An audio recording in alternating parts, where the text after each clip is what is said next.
What's going on, YouTube and Kick? This right here, I should probably do that. Like, this right here is Epi 6. This is episode 6 of the Liquid Courage podcast. I'm the host, I'm your founder, your CEO, your editor, production, all me. It's your boy, Haji, or Haj, or Hajster, or however you know me. I'm excited. Yes, I do love the Lakers. I rock with LeBron. Shout out to LeBron. But that's not why I'm wearing this. I wear this to keep myself warm because your boy be cold all the time. Oh, man. But y'all should know that already. If you don't know, that means you ain't subscribed.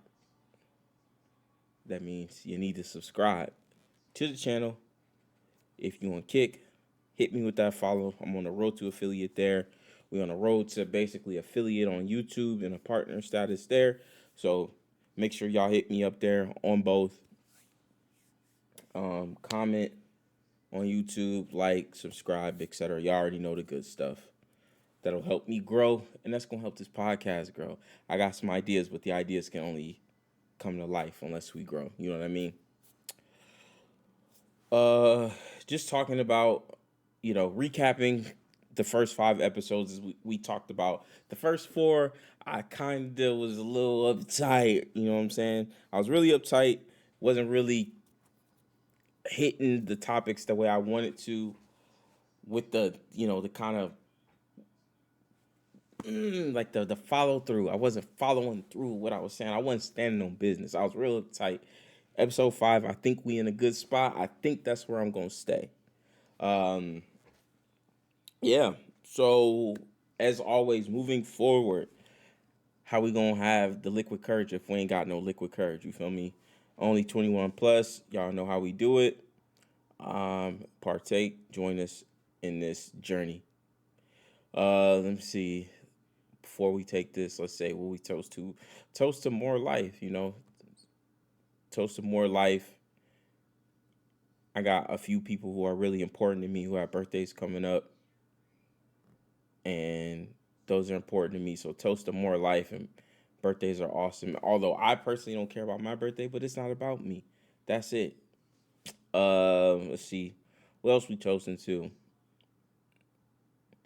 Being able to do these podcasts, of course. Being able to get to episode 6. I never thought that I would be on episode 6, so it's important to me. I didn't even think I would get past episode, I don't know, 5. Getting 5 done is an achievement for sure.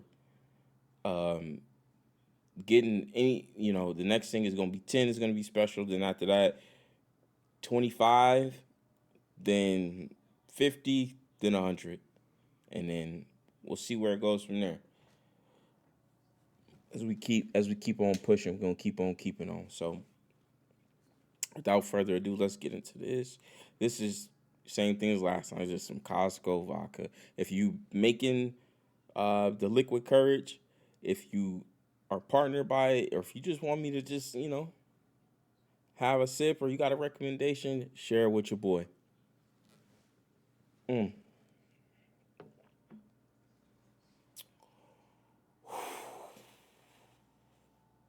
What Martin used to do.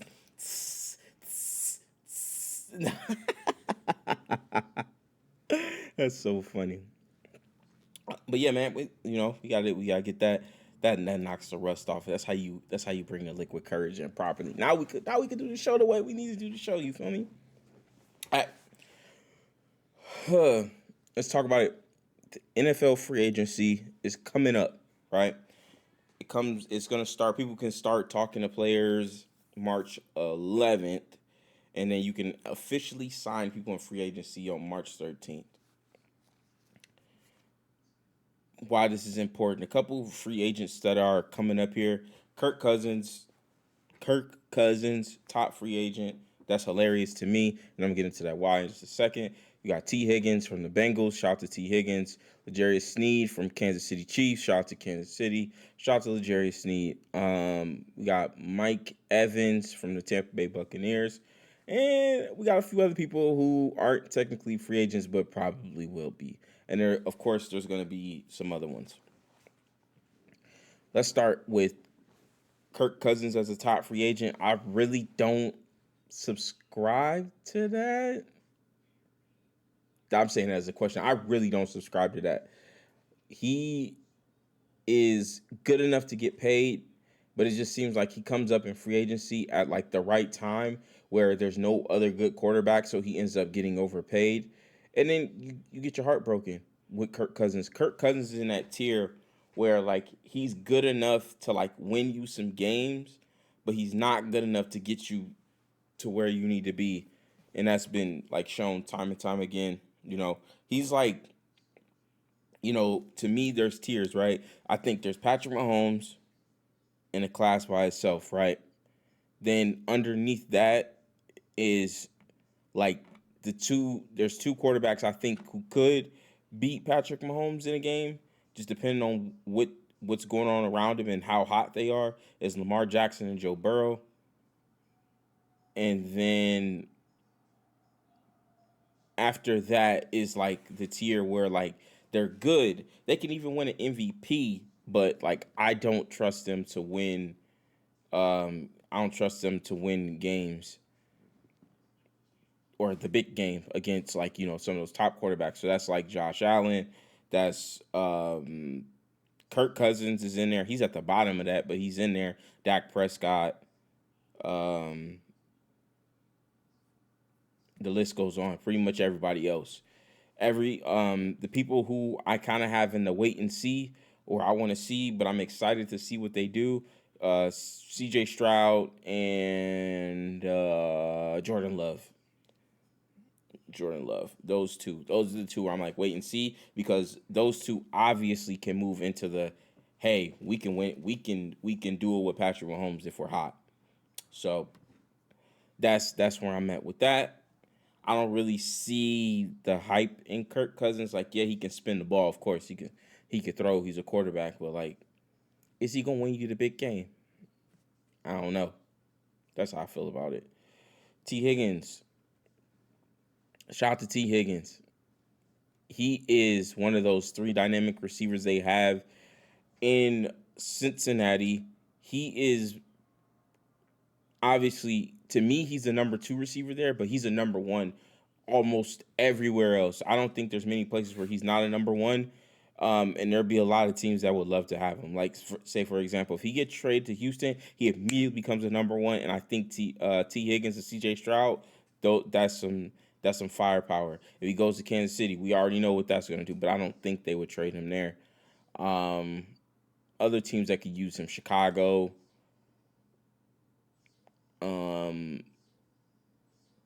Tennessee. I'm just throwing out teams. Baltimore. Hell, there's so many teams that could use him and use somebody with his skill set. So that would be dope. L'Jarius Sneed, I hope Kansas City keeps him. I hope they do what they got to do to keep him, because he was a big part of what they do there. Mike Evans, it does not look like he's going to be in Tampa Bay, because they're on two opposite ends of the spectrum when it comes to a deal. And then you have, the running backs, the big running backs, the talented running backs that are in the league. So you have Josh Jacobs, Derrick Henry, and Saquon all available in free agency. And it does not look like they're going to re-sign with their teams. The reality is the running back position is just mad disrespected, right? They're super disrespected. Like, it's crazy. They'll say, oh, you need to be able to run the football and win a championship. You can't be one-dimensional. And then the teams or the players that are the most dynamic at that one thing, they get underpaid and get used up in their contracts. I think that what running backs can do or should be able to do, they should be able to negotiate their contracts coming straight out of the league, straight out of college. If they're going to be there for 3 years, I've seen some people say, "Hey, you should let people from players from college that a running backs come out a year earlier so they can get access to the money. But I don't know. I mean, either or is whatever can help them get their money and get them paid. I'm all for it. That's the truth. I'm all for it. Another big free agent who's technically not a free agent right now is Russell Wilson, right? Russell Wilson was trash last year. Now he was okay. Let me not say that. He was okay. He was all right. The problem with Russell Wilson is that what made him great, he no longer does. He was really good at getting out the pocket, scrambling around, scramble, wait until something comes available, boom, throw it. Getting everybody off balance, getting the defense off balance. Um, what happens is that now he's gotten older. Now he got to sit in the pocket. I don't know what happened. I don't know how he can't make reads. He hasn't been able to make reads, make throws. I don't know, but maybe we'll just attribute to, hey, he's worried about whatever he's worried about. I don't know. I can't really speak on that. I do think the Denver Broncos kind of did him filthy. I definitely say that. I think they did him bogus. They did him filthy. So he's gonna get cut. That's what I've seen is that he's gonna get cut. I don't know. That's kind of messed up how they did him. Let me kind of just talk about it. Let me get into it real quick. We won't have the courage to say some shit that people ain't gonna say. First of all, y'all kind of set Russell Wilson up to fail if you're the Denver Broncos. Not the coach, the organization. Y'all kind of set the man up to fail. The first year, y'all trade everything for him. Why would y'all not go get a coach that can take advantage of his skill set? But instead, y'all got Nathaniel Hackett, and he's never coached. He was a quarterback's coach who y'all bumped up to be the head coach of your team. That failed. That was terrible. That was abysmal. We're going to be honest. That was terrible. Then, right, y'all bring Sean Payton in, who y'all thought that they would get along. It's like, oh, yeah, this is a match made in heaven. Sean Payton comes in like, look, man, we ain't with all that shit Russell Wilson be doing. All that kissing the babies and you getting your own special parking spot where you and all your whole family get to park at. And he's like, nah, we not doing none of that. You got your own office where you think you're above everybody else. Like, nah, we ain't doing none of that. Which, rightfully so, I could be honest. Um, I think it's crazy that if Russell Wilson had his own office as a player, that's kind of crazy. But I do feel like star quarterbacks should be, or like your star players are going to get treated a little differently than everybody else. But an office and then telling other people, hey, if you got something you want to talk about, you can come to my office is crazy. As a player, you should be in the locker room with your teammates. That's how I feel about that. Um, but y'all set him up to fail. Y'all set him up to fail. Y'all brought Sean Payton in. I don't know how much input he got on that. And some people thought that it would work just automatically, like, oh yeah, Russell Wilson and Drew Brees are the same height, and like, but they had two completely different styles of game, right? Sean Payton's is more of the accurate timing, precision, run the football, make the reads, make the throws, make the accurate throws, stay in the pocket. You don't have to scramble, yada yada yada. That's the game that Drew Brees flourished in. That's not what Russell Wilson is, and he hasn't been. So I don't know. I don't know. It looks like they're gonna cut him. They're gonna cut Russell Wilson, which is okay. That's fine. Whatever. I would like to see where he goes. I'm interested to see where he goes. I have everyone saying, "Oh yeah, the Steelers would be perfect." Perfect in the sense that perfect in the sense that maybe I don't know, man. I just don't like the Steelers as a fit, dude. I just don't. I just don't like the Steelers as a fit. I just don't see it. I mean, yeah, they have a playmakers, they have running back, they have all the. I just don't think that's a good fit for Russell Wilson as the person. Like, I don't think that's gonna be great for him. I don't think he's gonna like it there because Mike Tomlin has a style, a skill set, a certain way that he likes to play. I don't know if Russell Wilson's gonna be jiving with that because if that's the case, he could have just stayed in Seattle, which he probably should have did anyway. Hindsight, but sometimes you think the grass is greener, and it's not. That's what I got to say on that. Oh man, I don't know. Let's talk about the like another player we gotta talk about is Justin Fields. But we're gonna talk about that in just a second because the draft is coming up. The NFL draft is gonna be right around the corner pretty soon. We're gonna see some of the top talent, like we got Caleb Williams, got Marvin Harrison Jr., all the quarterbacks. There's a heavy wide receiver class, a heavy quarterback class. There's some really good ones, or at least people think there's a bunch of good ones. There's some offensive linemen. So some teams could really change the outcome of what their teams looks like right now, just off of these first couple rounds of the draft. One team that I don't know what they're doing, I don't think they know what they're doing, is the Bears. Shout out to the Bears. I don't want to keep talking about the Bears, but like I have to at this point, right? Because they have the number one pick. That's the truth. The Bears have the number one pick in the NFL draft, and they have a really they're in a really interesting spot, right? They have a quarterback right now. They just drafted a few years ago, Justin Fields. They don't know who or how good he is or how good he can be. I don't think they're sure of that, which is why the speculation has even come up about drafting Caleb Williams. Normally, under normal circumstances, if you are not sure that you have the guy, that means you don't have the guy. That's the truth, right? That's normally if you have to ask, do we have the right guy at quarterback? If you have to ask that question, and it's like, if you're not like for sure, yes, like 100%, like yeah, we got the guy. Let me give you an example. Hey, Baltimore Ravens, is Lamar Jackson a guy that can lead your franchise for the next 5 years? Yes. Hey, now let's do the flip side of that. Hey, New Orleans Saints, are you sure that Derek Carr in the next 5 years can lead your team to compete for championships? Well, I mean, he could. That's what I'm talking about.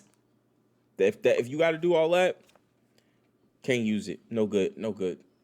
So scrap it. Hit the drawing board. I'm a proponent of look. If you're gonna be in the middle of the pack, that's the worst place to be.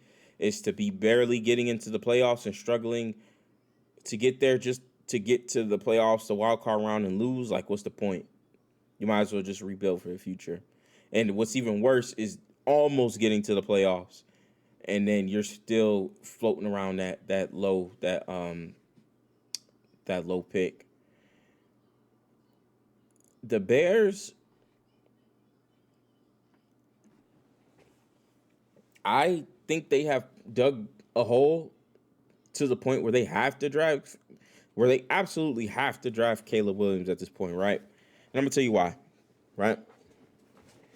If, and I'm heavy on the if they really believed in Justin Fields the way that they claim that they did, why wouldn't y'all just say, hey, look, Justin is our guy, but we're going to explore all options? You have to look. Like, you'd be crazy to not at least look. If they're saying, hey, look, this dude's going to be the next Patrick Mahomes, you at least have to kind of look and see, right? Problem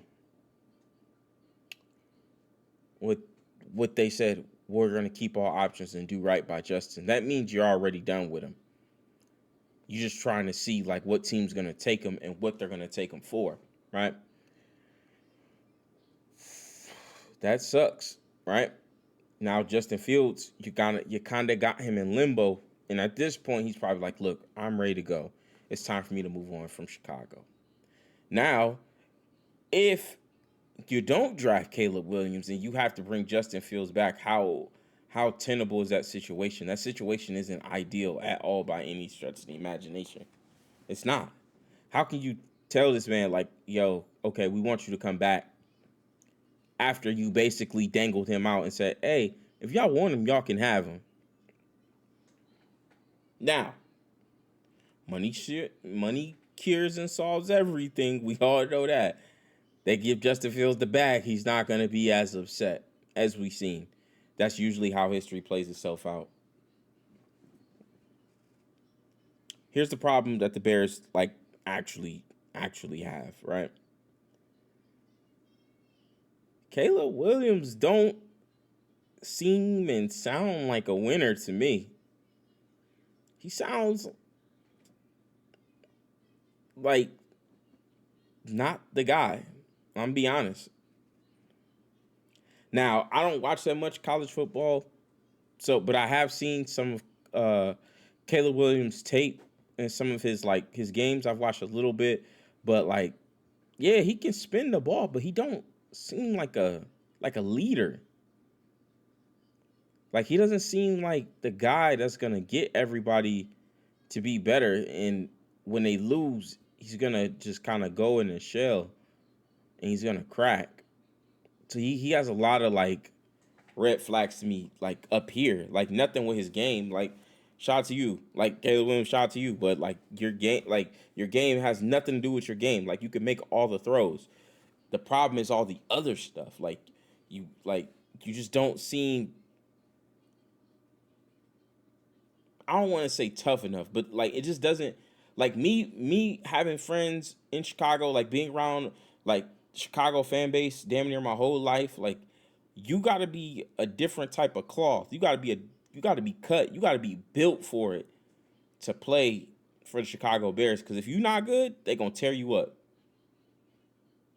I'm just being honest, and I don't know if he's built for that. I just don't know. And then it's coming out how tall he actually is, and he's really probably only like 5'10", and it's just like right. Then you going back into like the Bryce Young and what's the other dude's name on the Cardinals? What's homeboy's name? Kyler Murray.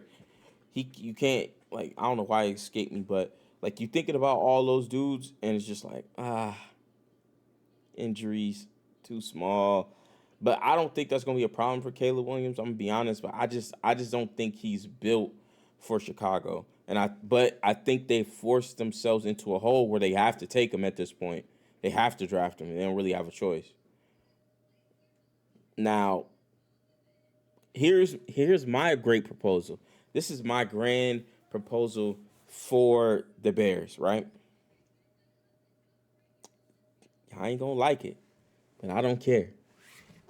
Y'all should probably take neither one of them. This is what I would do if I was Chicago. Y'all already losing anyway, so it doesn't matter. What's one more year? This is what I would do. I would first of all fire that coach. One, that's the first one. I would be like, look, hey, thank you for your patience, but you got to go. I would fire him. Two, I would trade Justin Fields. Three, and this is where the interesting piece is, I would still trade down out of that number one pick to not take Caleb Williams and take like Drake May. I'm going to tell you why. Look, Caleb Williams, you have to be sure that he's the guy. If not, you just reset your franchise again for no reason. But if you're going to reset it with somebody that you know is built to be there. I'm not saying it's Drake May for sure. I'm not even saying it's not Caleb Williams, but I'm saying trade the number one overall pick and trade Justin Fields. Get a bunch of talent, slide down in the draft, and go get another quarterback. If y'all go get another one,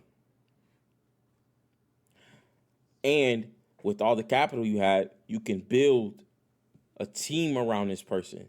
You could trade first round pick. You could trade picks for other like established offensive linemen. Yada yada yada. Go get him an offensive coach.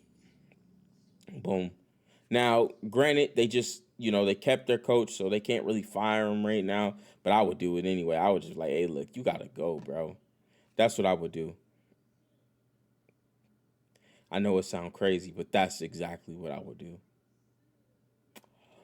Uh, some of the things I want to see for the Eagles, of course, we got to bring the Eagles up. Got to make them relevant. Really, we got to bring them up. We got to bring them up. We got to bring them up. A couple things I want to see for the Eagles. As far as free agency goes, I would like for us to get a running back. I don't think Derrick Henry or Saquon is the answer. Although I wouldn't mind either one of them. I think Josh Jacobs is the one that we need. I think if we can get Josh Jacobs, we'll be in some business. Like, although Swift is good, he's just not a bruiser. We need a bruising running back to go to combo with a speed back. And I think we have a couple really good speed backs on our roster already. So I would like for us to go get one of them dudes. Go get one of those three guys. Maybe go get another corner. And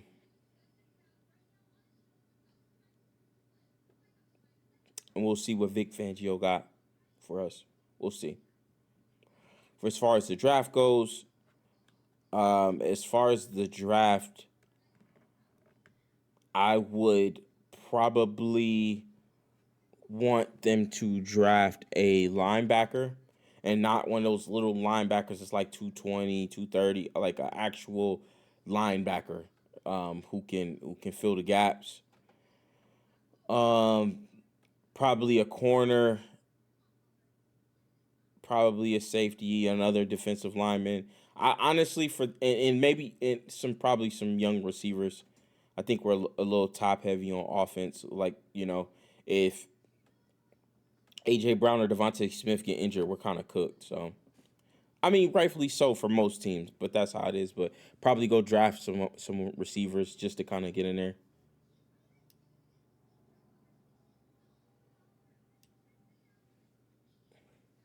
I got a question in the chat. I have a question. Who's the best football player in the world today, in your opinion? Erling Haaland or Kylian Mbappe? Now, here's what I will say. As someone who does not watch a lot of football, aka soccer, for anybody else, um, I don't know. I will say I know who Mbappe is, so let's go. Got to go with him. Shout out to you. Thanks for the question. That was a great question.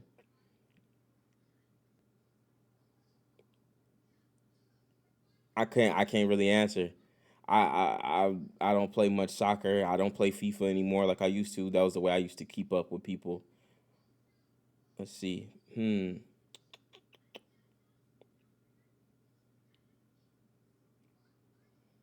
On to the next topic.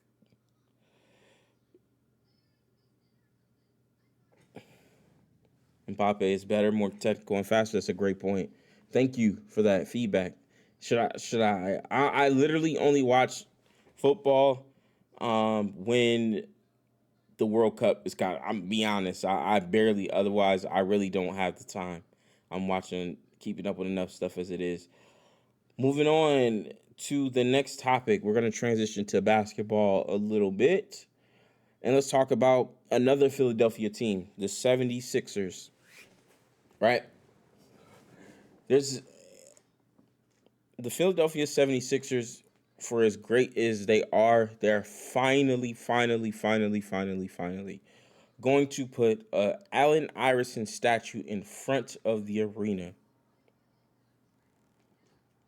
Can I say about damn time?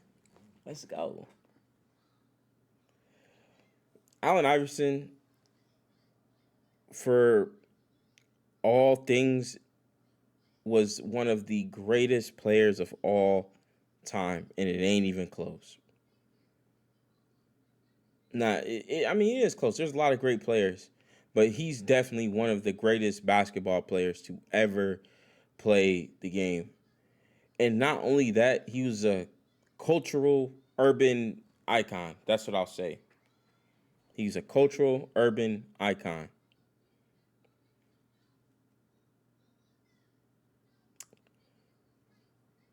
Allen Iverson changed the way, um, that these inner city kids, which is where most of the NBA players are from for the most part, at least at that time, they changed the way that you can present yourself. Allen Iverson made it cool to wear the braids. Allen Iverson made it cool to wear the tattoos. And he took a lot of lumps so that people who wear tattoos, wear braids, wear dreads, all that shit that's going on in the NBA now, that's all because of him. Um, you know, for me, right? Like I grew up, of course, like I was young when Jordan won his titles, but when I started to understand life a little better for what it was, um, Allen Iverson was the person I wanted to be like. Allen Iverson, like I wanted the braids and I wanted to dribble the basketball and everything. I was dribbling just like him, and like that was my thing. Like it was for me. Like it was people was like I want to be like Mike. I wanted to be like Allen Iverson. I wanted the braids, the arm sleeve, the tattoos, the Reeboks, all like everything. Like that was Iverson. I think Iverson had an impact on pretty much, especially like in the American world. Like he was cold. Like he was that dude. Like I'm just being honest. Like I'm just being real. Like he was that dude. Allen Iverson was cold, and and I don't really understand about what took them so long to get that man a statue, but I'm glad they got him one. Basketball icon, to give some semblance. He said that in today's time, a couple days ago on a podcast, hey y'all, he said that he would drop 45 if he played in today's NBA. Do I believe him? Probably, right? So Allen Iverson in his one of his best years, he averaged 31 a game, and that was in a much more physical time in the NBA where you were allowed to foul, you can do things to stop people from scoring. Now, um, you can't do any of those things anymore. To give some type of feedback on or some type of idea about how Allen Iverson's game was, he had imagine the ball handling like a Kyrie mixed with like the aggression of Westbrook. That's basically what Allen Iverson was. He couldn't jump as high as Westbrook, um, but he was fast. He was quick. He could get to the rim. He could finish with both hands, and he was coming at you every single day. All game he was coming at you. He's coming at you, and he had the nasty handle. Um, I look. I can't say enough about Allen Iverson and what he meant to myself, other people I grew up with. Like everybody just wanted to be like AI. Then people start wearing the three, and then now everybody wears the number three, and they're like, oh yeah, I'm wearing it because no, you're wearing it because of Allen Iverson. You just don't know it in some ways. The fans of European basketball are crazy, cheering loud the whole game, throwing smoke flares, firecrackers. Have you seen it on YouTube? I have not seen it on YouTube. I can assume that the basketball fans in Europe are crazy. I actually had a friend who lived in France who he was a foreign exchange student from France, and he talked about the basketball scene there and how crazy it is. I will say that I don't think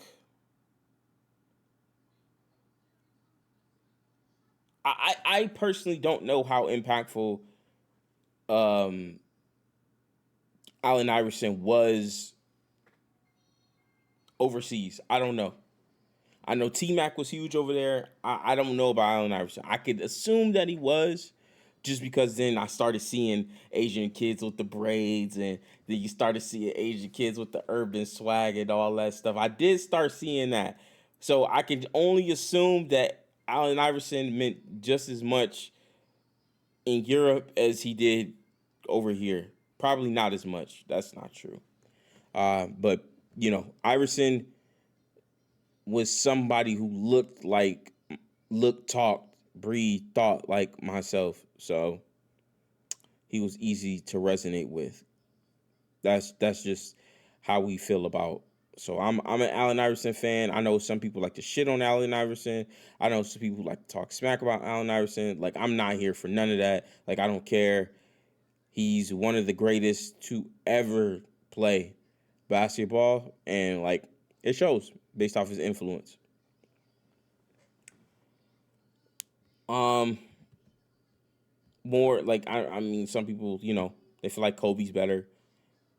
I personally, we can talk about who I feel like is the GOAT one day. I don't think it's Iverson. I don't think Iverson's the GOAT. But who do I feel like was probably one of the most influential on basketball? There's only a couple. And Allen Iverson is definitely one of them.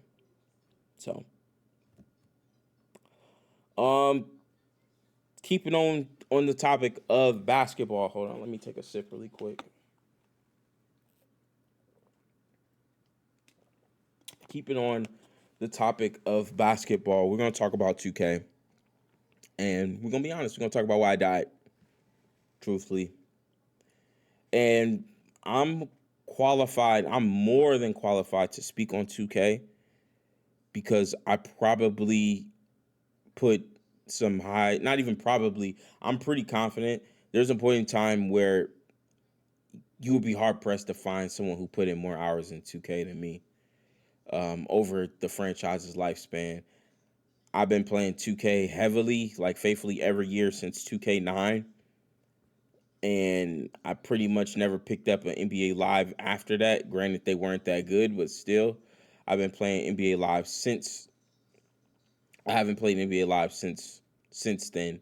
So, 2K as a franchise, like, I don't think there's hard to find anybody who's put in more hours than me on that game, on those games. Lately, whatever. But there's a reason why we're talking about this, right? Obviously, I don't play 2K anymore. I don't think 2K is on the level that it used to be. For a multitude of reasons, and obvious that's right. Here's why 2K was up. Let's start there. Let's start with why 2K was up, right? When the my player, my park, when the park scene jumped off, right? That was what skyrocketed 2K to another level, because everybody liked to create a player. Everybody liked to play, the classic. I'm gonna pick my team, you pick your team, we'll play against each other, and whoever wins, that's who's better. But now it took it to another level where I can create a character, you can create a character, we can go online and play with our character. Whoever is better, that is who you can really say you're better, because you feel like you're better because you play with your character, that you put time, money, energy into this character, right? That is supposed to resemble the play style that you would like to play at that particular time and moment, right? Then, as my park progressed from 2K14 that came on the Xbox 360, now you're transitioning into, damn, that's crazy. I've really been playing 2K a long time, really through like 3-4 consoles. Anyway, now, so when you transition into the next generation of park, and then it starts to evolve, you have more people playing, more people have access to it, right? So more people are starting to create these players, which is where you get to 2K15 and people start coming out with demigods and glitches and all that shit, right? Although 2K15 was glitchy and it was cheesy, it was still one of the best because everybody could make the same characters, right? But what separated each other, like what separated everybody was skill. Like you had to be skilled because the game in itself was fundamentally complex in a different ways. The people who had the best stick skill were the people who won. Like you're not gonna be able to throw up some bull, just throw up fading shots, throw up nonsense, and think that it was gonna go in. That's not how it worked. Then they elevated it. They took a lot of the cheesy nonsense that was in 2K15, as far as like demigod glitches and things like that. They took those out and created 2K16, which I think was probably the perfect balance of everything that you could have in 2K. And really, that's why I say 2K16 is the not only the best 2K ever, but it's definitely one of the best video games that's ever come out. Like, and I just stand on that. Like it was, the gameplay was fun. It was fresh at the time. It was balanced. Nothing was too OP, but then like you weren't felt limited in any way. Also, other thing that created the downfall of 2K, the freaking lockdowns. I think the second that 2K made something that was actually skillful and made it in a trait, an archetype, that's when the game went downhill. That was one of the reasons why the game went downhill. Because when we're playing 2K, right, you're supposed to be a superstar. That's what the park is, a group, a bunch of superstars who get in a park and say, who's the best? Never in the history of ever have I ever heard about a player being a defensive Hall of Fame lockdown player, and that's all that they did, and was like, yeah, he's a superstar. Never happens. There is not one. There's some who are, in a way, like two-way players, like, you know, like you have like Giannis, Anthony Davis, Michael Jordan, LeBron when he was in his prime, Kobe when he was in his prime. Like, you know, the list goes on and on. There were a bunch of players who were elite on offense and they were elite on defense, right? But 2K made defense a skill and pretty much tells all the other players, hey, look, if you don't have this build, you can't play defense. Which I think was one of the worst things that they could have ever done. That was just a terrible idea. Now, the other thing that killed 2K, Hall of Fame badges. Hall of Fame badges killed 2K in a way, and I'm just talking about all gameplay right now. Hall of Fame badges killed 2K in a way that now it's like, hey, look, now we're starting to take the skill out of the game where the badge matters more importantly than the impact or the shot that you take. Where I can take a bad shot, but I'm like, oh, well, this badge is going to bail me out. And the badge, most of the time, does bail people out, so they continue to think that that is the shot they should be taking. This is a good shot because, oh, yeah, because I have the badge for it. No, instead of just taking a good shot, right? They don't do that anymore. So moving forward into some of these newer 2Ks, there's no skill gap. You really can't see or tell the difference between somebody who's actually good at the game, who actually understands what they're doing, versus somebody who just is throwing up a shot because the badge is bailing them out. Now, they try to put skill into the game by making it green or miss. If you green your shot, it goes in. If you don't, it doesn't go in. Problem with that is that people have Hall of Fame badges. There's Zens. There's all different types of things that make it so easy to shoot. So it does. So then the green or miss doesn't even matter, right? Other things. That's strictly gameplay. Let's talk about some of the other things that made 2K pretty much just die and made it where people don't want to play it anymore. You have your microtransactions. They're egregious, right? I'm paying $70 for the game, and then you want me to spend another 100, somewhere between $100 and $150 to use my player And like, I don't like, it's just crazy. So essentially, you're $200 in the hole before you even play the game, basically. That's crazy. Some of the best games, the games that win Game of the Year, you don't have to do that. So why would I do that when I could just go play something else, right? And then on top of that, I got to deal with all the nonsense that's in the game. The delay that's still in the game. It's like a 4 second delay that's in the game. You shoot, the game takes forever to register your jump shot. Like, there's all these things, right? Like, why would I got to deal with all this when I can go get on my PC and I can play a game where I don't have to deal with delay? I'm good on that. Um, Trying to think, is there anything else that, like, outside of that? Well, of course, there's a ton of things. Are there other important things that matter?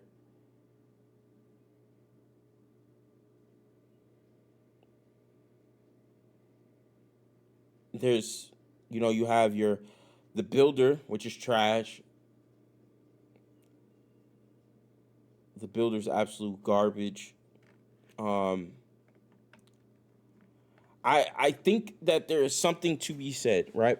If you go on if you go on Twitch, on Kick right now, and you look up the viewer base of 2K, you will see that on Kick there's less than 200 viewers, and on Twitch there's less than 6,000 viewers, where 2K was never that. Nobody cares about 2K anymore. It is something to be said about that, right? Because all of the top, not all, but a lot of the top creators, the top talent comes from the 2K community. Whether y'all know it or not, but that's the truth. Phantom, who runs one of the top GTA RP servers right now, 2K community. Davis, 2K community. Duke Dennis, 2K community. Agent, 2K community. Jinxie, 2K community. Queso, 2K community. Ada Ross, 2K community. Bronny, 2K community. Cash Nasty, 2K community. All too hype. So LSK, Jesser, TD, like, I just named like 12 people who are some of the top. Let me see. Let me keep going. Flight Reacts, 2K community. Annoying, 2K community. Your Rage, 2K community. Bruce, 2K community. DEO means drop them off. You think where that came from? 2K community. I just named like some 15 people off the top of my head who all are from the 2K community, who are some of the biggest creators out right now.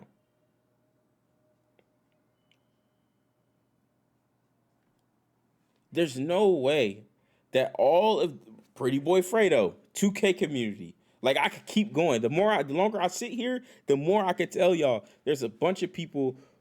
Soluminati, 2K community. All right, I'm done. I'm done. I'm done. I'm done. I'm done. I'm done. Because I could, like, the more I sit here, the longer, like, I will literally come up with more people. But I say all that to say that, like, you know what I mean? There's no way that all of these people who are some of the top creators in the 2K community have, like, one, not stayed in the community at all. Like they're not even like kind of coming back. Like, they're not in the community whatsoever. And they all say the same thing. The game's trash. All of these top creators who have come from 2K, like, and they have no intentional coming back to the community. If they don't like the game, like, understanding that when they all blew up, or when they went off their separate ways, there was a common theme that was in the games. The game was actually fun. The game was actually skillful, where they were able to separate themselves, right? Um, they could sit on the stream all day and to get games back to back to back to back to back to back to back all day,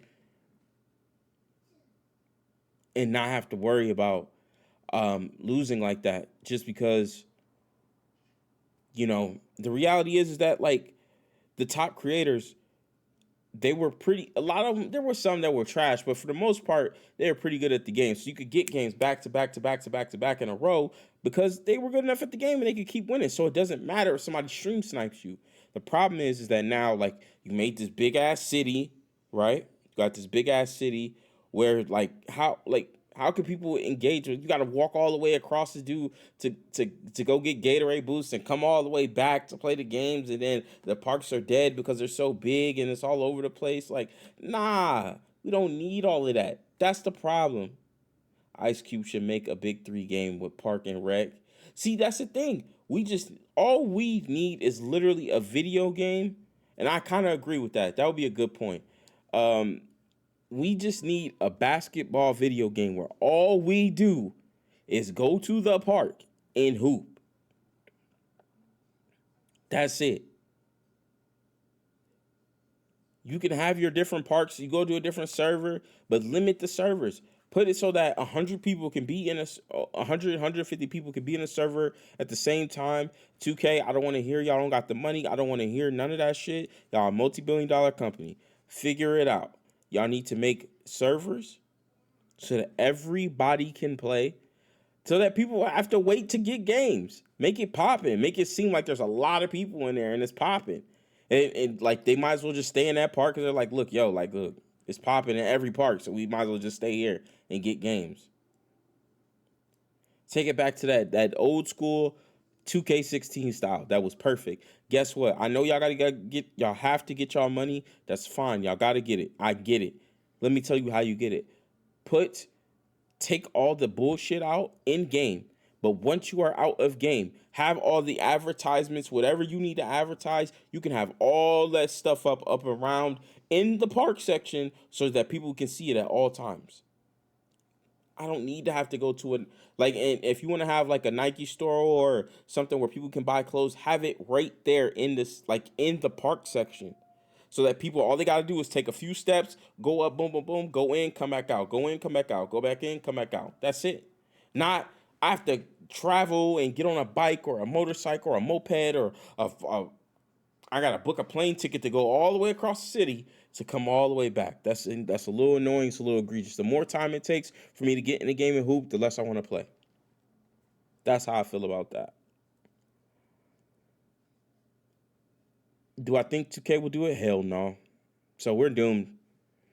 For people who are fans of 2K, they're doomed. It's over. I think it's over with that. Yeah. Those are topics, man. That's what I got. Does anybody have something they want to add to the podcast? Something I want to talk about? How was y'all day? What'd y'all eat today? What's up, Gilbert? That's funny. That's a funny emote. Female rap is kind of lit right now. I'm not gonna lie. You got Glorilla. She dropped some music. Cardi B dropped some music.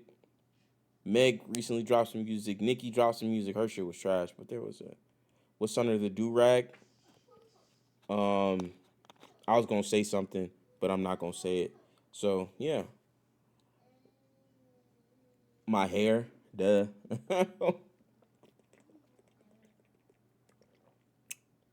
360 check. This ain't that kind of chat. This a podcast, buddy.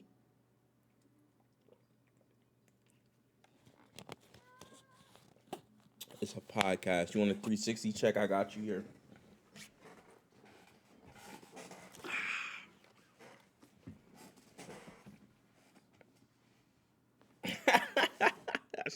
That's your 360 check. Got something for your ass. Oh, you got hair?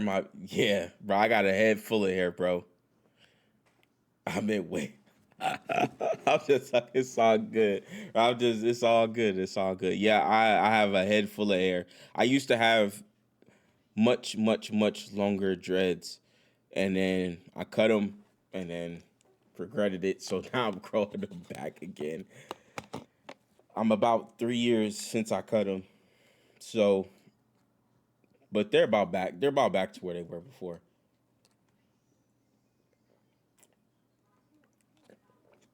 You fucks with it, yeah.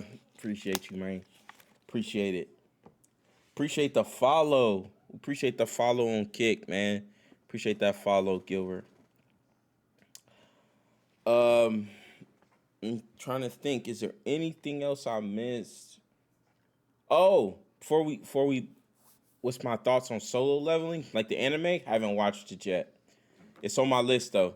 I've heard a lot of good things about it, so I'm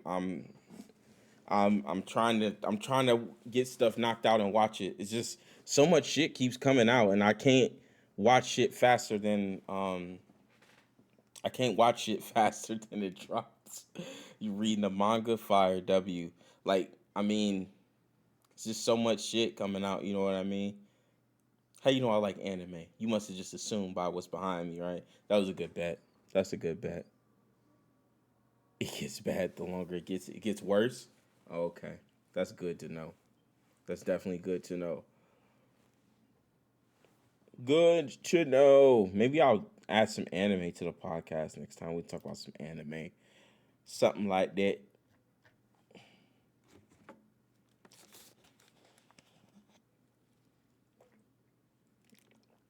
Yo, the bot just smoked me. He said cap alert.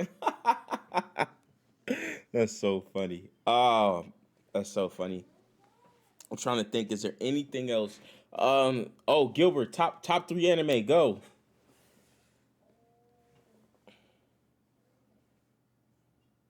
The show with the white guy behind you. Last few episodes.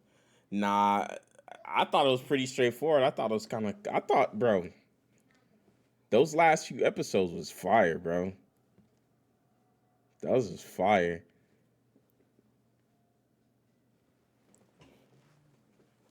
JJK might be in my top. Like, it might. Is it my top three ever? I haven't read the manga on it, so I don't know. But in my personal, out of the ones I've watched, like um, it's probably my top three. Like JJK fire, Attack on Titan fire, Hunter Hunt. See now you spitting. Hunter is definitely my top three. Berserk's fire too. I haven't watched Helsing or I haven't seen anything about Helsing, but it's fire. Now one of my favorites to watch, of course, is Dragon Ball Z, but it's definitely not in my top three. That shit is just convoluted, and they didn't fuck that shit up. So no point in talking about that anymore. Yeah, Cell Saga was probably my favorite. Yeah, Cell Saga was probably my favorite saga out of all of them. It just had the most iconic, like a lot of the memes and stuff that goes into like from Dragon Ball. A lot of that shit comes from the Cell Saga. Yeah, Teen Gohan was fire. Even like Vegeta, like that was like his most character growth was at that point in the show. Like when he broke Android 19 legs, I mean arms. He's like, when that android does that android know fear? And he went Super Saiyan and snapped his arms. That was fire. And then he got beat up by 18 after that. Then he came back later and beat her up. Like that was crazy.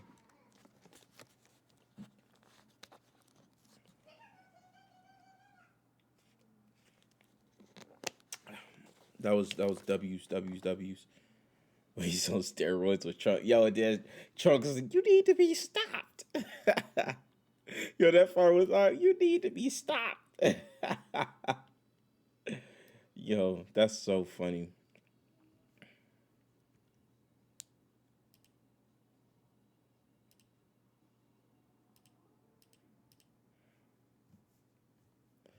But yeah, that was W's great stream. Appreciate y'all for pulling up to the podcast. I'm gonna end it right here. Couple things we got coming up. So, new as far as my Pokemon challenge that I'm doing on YouTube, I am going to actually record those tonight, and there's gonna be thank you. I appreciate that. As far as those go, I'm gonna record them probably and catch up on everything I missed tonight. And I'm probably just gonna drop you episodes back to back to back to back to back until I catch up. So for the next 3-4 days, there'll probably be an episode up there. So we can get back on track with that. Maybe I'll live stream them. I don't know. Maybe I will. Maybe I won't. I don't know. Episode 6 will be next Saturday. So every Saturday moving forward, that's gonna be the day. We're just gonna choose that day to do it. So it'll be every single Saturday we're gonna do the podcast. I love y'all. Appreciate y'all for pulling up. Appreciate y'all for coming out. And until next time, I will see y'all later.